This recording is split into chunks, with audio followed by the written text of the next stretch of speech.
Welcome to Future Epoch, where we learn more about our world. On the 10th of January 2000, two men stood before the cameras and announced what they called the deal of the century.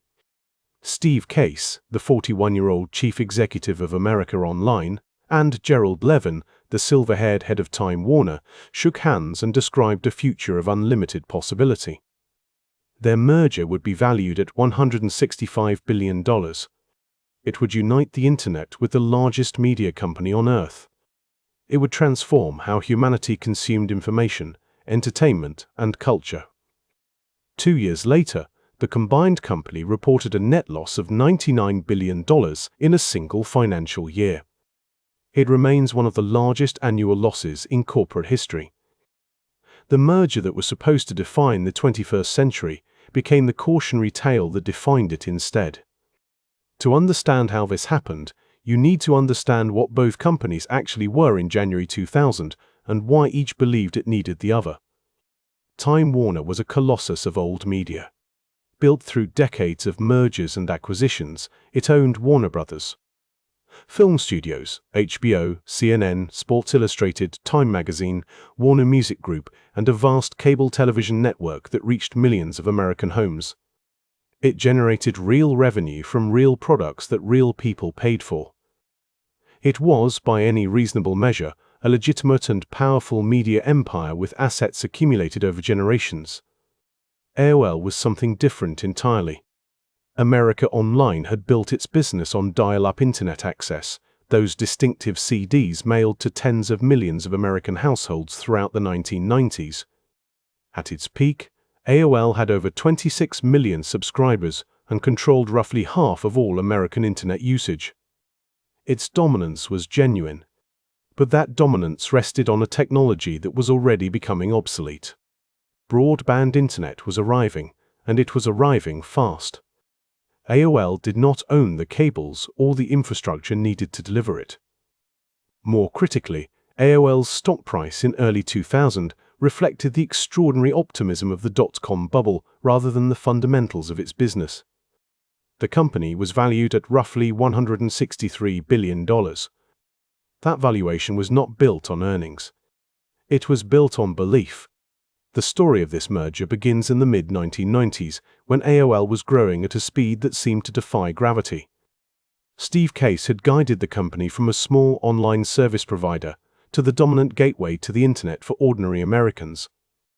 By 1997, AOL had acquired CompuServe, one of its main competitors. By 1998, it had purchased Netscape in a deal worth $4 billion. Case understood that AOL's position was temporary. The Internet was evolving, and broadband would eventually arrive. When it did, consumers would abandon their phone lines for always-on connections, and AOL's subscription model would collapse. He needed content, he needed infrastructure, and he needed something that would survive the coming transition. Time Warner looked like the answer. It had the content libraries, the cable infrastructure, the premium television brands, and the global distribution reach that AOL lacked entirely. Gerald Levin, meanwhile, believed that the Internet was the future of media distribution and that Time Warner needed a digital partner before it was left behind.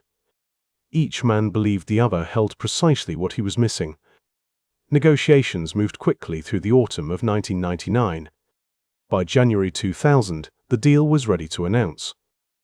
AOL shareholders would receive 45% of the new company, and Time Warner shareholders would receive 55%.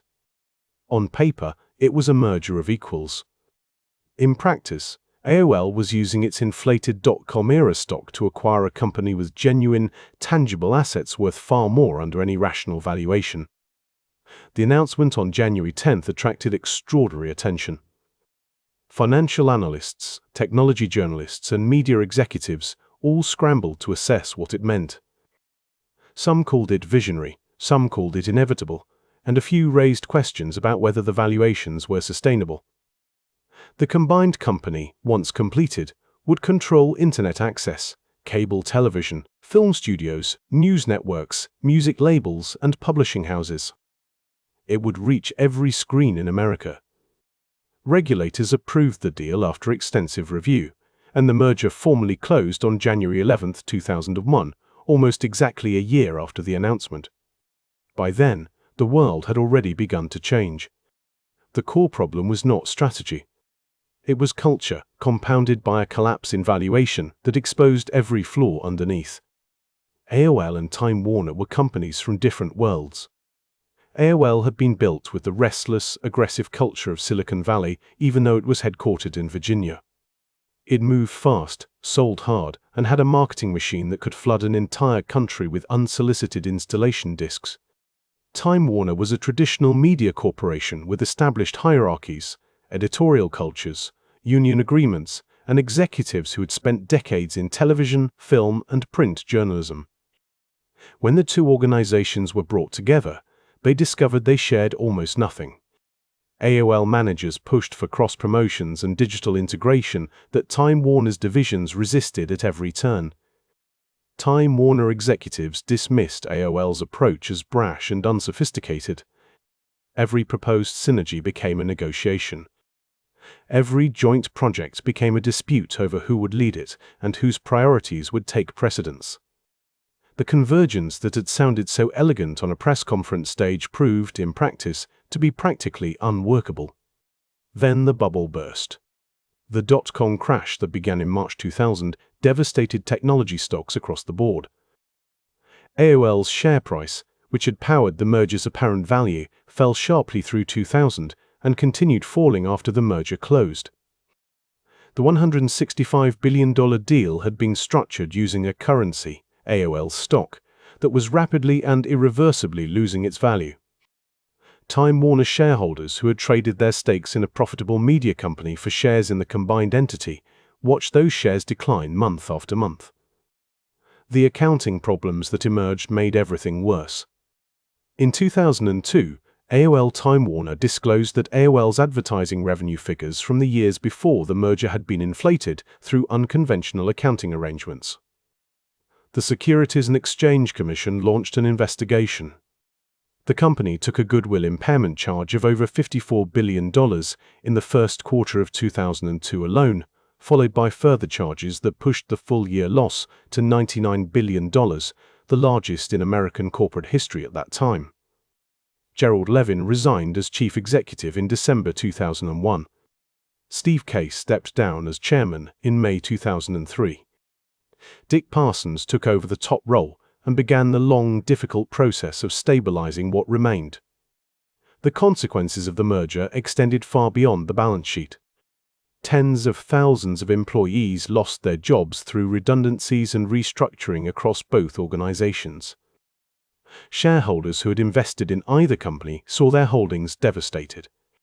The combined company shed hundreds of billions of dollars in market capitalization between the announcement and the eventual separation, with retirement funds and ordinary investors absorbing a significant share of those losses alongside institutional holders. In 2003, AOL-Time Warner formally dropped the AOL name and reverted to simply Time Warner. It was a public acknowledgement of what many inside the company already knew. The merger had failed. AOL had not transformed Time Warner into a digital media powerhouse, and Time Warner had not saved AOL from the structural decline of dial-up internet. Both original ambitions had been defeated by a combination of cultural friction, market timing, and overvaluation. AOL continued to shrink throughout the mid-2000s as broadband adoption accelerated and its subscriber base collapsed from over 26 million to a fraction of that figure. In 2009, Time Warner completed a full separation, spinning AOL off as an independent, publicly traded company. The Great Convergence ended not with a transformation of media, but with two organizations trying to rebuild, separately, some version of what they had been before the deal was ever signed.